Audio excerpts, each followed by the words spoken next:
believe that children are the purest thing on the face of this earth. I believe they're God's gifts to us. Hello, have a nice day. Shannon Hoon passed away at the age of 28 when his career was at its peak, leaving fans with deep regret. What led to his tragic death just weeks after the release of his second album? And why couldn't Blind Melon continue after this shock? Let's take a look back at the short but memorable journey of a rock talent who once dominated the 90s, the final days and tragic death. On July 11, 1995, the birth of Shannon Hoon's daughter Nico Blue brought a ray of hope to a life that had been filled with turmoil. For a brief moment, the rebellious singer of Blind Melon seemed to have found a reason to get healthy, to change, to start over. Having a child makes you reevaluate how you want to be with your child. Hoon shared in an emotional interview, "I needed to start taking care of myself if I wanted to be a proper father." With renewed determination, Hoon voluntarily checked himself into rehab in June 1995. Friends, family, and bandmates pinned their hopes on this turning point, believing that his love for his little girl could be enough to save an artist who had hit rock bottom. If there was anything that could straighten him out, it was little Nico, a close friend once said. But battling addiction was never easy, especially for a young star reeling from the pressures, temptations, and expectations. In August 1995, Blind Melon embarked on a tour to promote their second album, Soup, which was released on August 15th. A counselor was hired to accompany Hoon to keep him off drugs, but he was fired after just a week. According to the band members, the early days of the tour were filled with anticipation, as if they were entering a new chapter of their career. But that stability quickly collapsed. When his girlfriend and daughter left Los Angeles, Hoon fell back into a vicious spiral. Some punks got Shannon to start again. Guitarist Christopher Thorne recalls, his voice tinged with sadness. From there, the slide was rapid and uncontrollable. On the night of October 20th, 1995, after a disappointing performance in Houston, where his bandmates described him as high before going on stage, the singer embarked on an all-night drinking binge. Sadly, this was not unusual. "I've seen him worse," admitted manager Stevens. Back on the tour bus, Hoon recorded a video of himself, talking about arranging a plane ticket home. His final recorded words were chilling. "I really need to get off that fucking bus." On the morning of October 21st, 1995, sound engineer Lyle Eves found Hoon unconscious on a bus in New Orleans. He called 911, but it was too late. Hoon was pronounced dead at the scene. The official cause was a drug overdose that led to a heart attack. Shannon Hoon died at the age of 28, taking with him a promising career and leaving an Hoon unfathomable that the hearts of his fans. He was buried in Dayton Cemetery in his hometown of Indiana. On his tombstone, the first lyrics of his song, a way of eternalizing his desire to live and leave a mark, were engraved. "I know we can't stay here forever, so I want to write my words on the face of today, and they'll paint it." Following Hoon's death, the remaining members of Blind Melon released the album Nico on November 12, 1996, a collection of unreleased recordings, demos, and haunting melodies, named after his daughter. Proceeds from the album were used to fund Nico's college education and support programs for musicians struggling with addiction, as a way to keep Hoon's fame alive, and to warn of the price of fame. Although Blind Melon attempted to continue with another singer, they officially disbanded in 1999. For many fans, Blind Melon would never be the same without Shannon Hoon's rough, soulful voice. From a promising artist to a tragic lost soul, Shannon Hoon's life makes one wonder, what shaped this conflicted man in the first place? Let's go back to the beginning, where his childhood environment and early influences began to write the first chapter of his life. The early life. Richard Shannon Hoon began his colorful journey on September 26, 1967, in the quiet Midwestern city of Lafayette, Indiana. The youngest child of a working-class family, Shannon was born into humble circumstances. His father, Dick Hoon, was a hard-working construction worker, while his mother Nell Hoon ran a local bar that often hosted familiar faces from the neighborhood. Shannon's choice of the middle name Shannon was not only to distinguish himself from his father, who was also named Richard, but also an early sign that he was searching for his own identity from an early age. The Hoon family lived in rural Dayton, a small town outside Lafayette, where cornfields stretched out and life was lived in harmony with nature. Raised with his half-sister Anna and half-brother Tim, Shannon enjoyed a wild, vibrant childhood surrounded by woods and open fields, where nothing could stop the energetic boy's imagination. From an early age, Shannon showed an inability to sit still. To help their son channel his energy and develop discipline, his parents enrolled him in karate, a highly disciplined and committed martial art. Surprisingly, Shannon not only learned but he excelled. He achieved a first-degree black belt at the age of 9, a rare and remarkable achievement.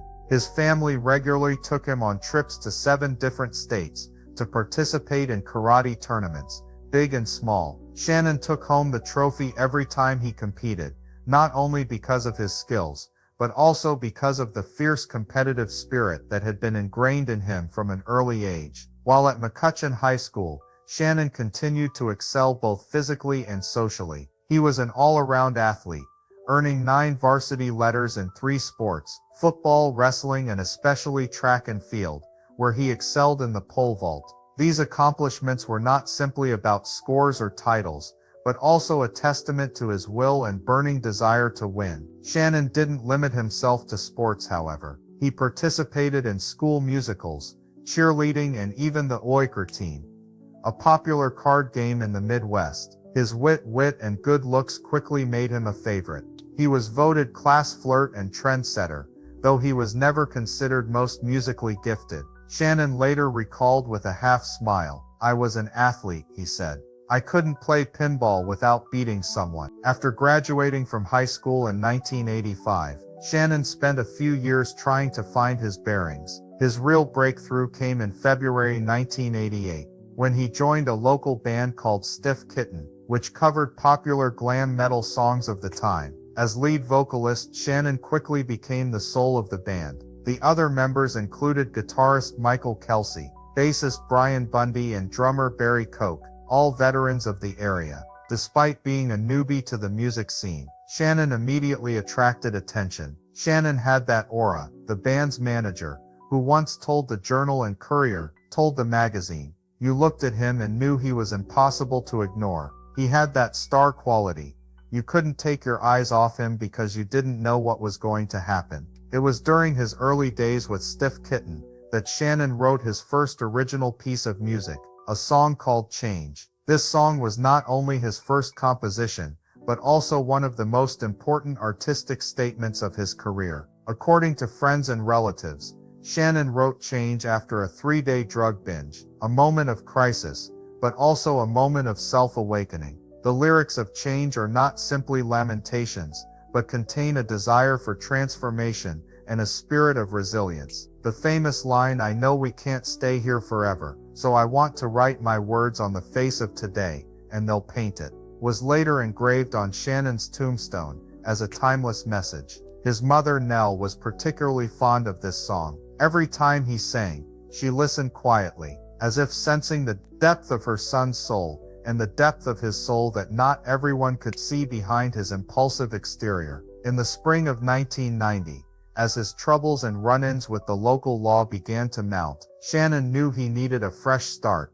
Inspired by his fellow Lafayette, Guns N' Roses' Axl Rose, who had found great success after moving from Indiana to California, Shannon packed his bags and headed to Los Angeles. With an explosive personality, an artistic drive shaped by conflicting personal experiences, and a desire to escape the cramped Indiana countryside, Shannon Hoon took his dreams and early musical material to Los Angeles, where he not only found opportunity, but also kindred spirits. Could it be that place that would usher in a new chapter for him, and for a band that would become an icon of the 90s? Blind Melon. The rise of Blind Melon. Like many young musicians, Hoon came to the City of Angels, hoping to find a place in the competitive music world. Not long after arriving, Fate led him to a party where he met Brad Smith and Roger Stevens, two fellow Mississippians, trying to start a band.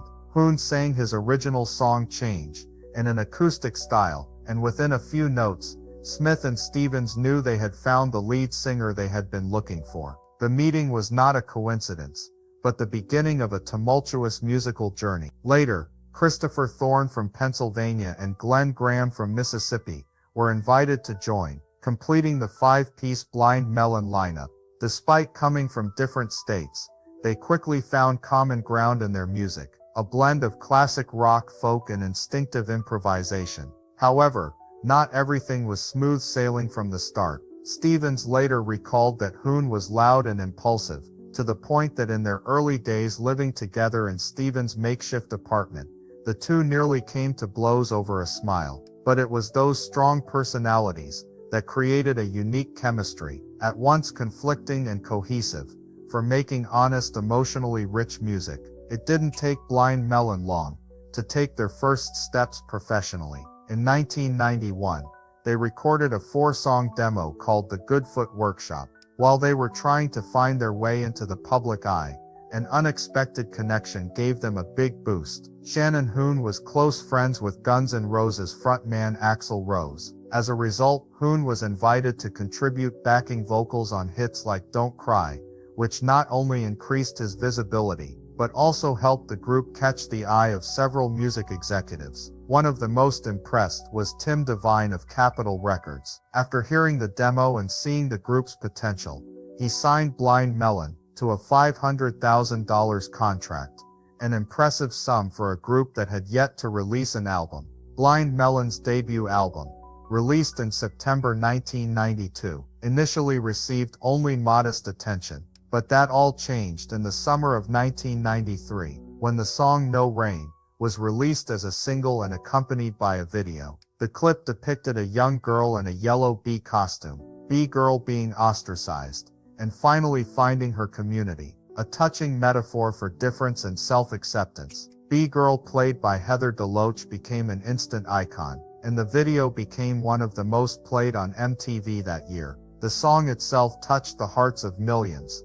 with lyrics that spoke of dreamers in a closed world. The song quickly reached #20 on the Billboard Hot 100, and topped both the album rock and modern rock charts. Following the explosion of No Rain, Blind Melon embarked on a period of relentless touring. They were booked to open for big names like Guns N' Roses, Soundgarden, and Ozzy Osbourne, further cementing their place on the 90s rock map.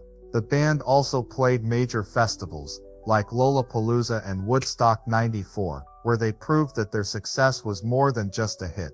By the end of 1993, their debut album had sold over 4 million copies, going quadruple platinum, and establishing Blind Melon as one of the most promising rock acts of the decade. Under the spotlight of their success, few people know that Blind Melon also faced countless challenges behind the scenes, from the pressure of fame to internal turmoil within the band itself. What did they have to sacrifice behind those sweet melodies? The struggles behind the success. Behind Blind Melon's meteoric rise to success lay a dark reality that would eventually lead to tragedy. While fans celebrated their meteoric rise, the band struggled with Hoon's growing personal demons, which had been present long before fame arrived. Contrary to public perception, Hoon's struggles were not a product of sudden success. Shannon was using drugs. It was from day one. It wasn't new.